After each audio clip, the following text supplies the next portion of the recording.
اب ہم تذکرہ کریں گے چوتھے رکن کا، وہ ہے صوم، روزہ۔ ہر بالغ مسلمان کے لیے فرض ہے، جس کی صحت اچھی ہے، کہ وہ روزہ رکھے رمضان کے مہینے میں، اور پینے اور کھانے سے پرہیز کرے، فجر سے لے کر مغرب تک وہ پرہیز کرے کھانے اور پینے سے، رمضان کے مہینے میں فرض ہے۔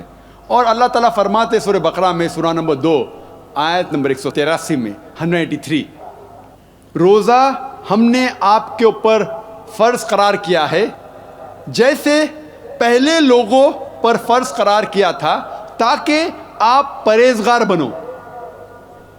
اللہ تعالیٰ فرماتے ہیں کہ روزہ فرض قرار کیا گیا تاکہ آپ پرہیزگار بنو۔ اور آج کے سائیکالوجسٹ کہتے ہیں اگر کوئی بھی انسان اگر بھوک پہ قابو پا سکتا ہے تو وہ اپنے سارے خواہشات پر قابو پا سکتا ہے۔ If you can control your hunger, you can control almost all your desires.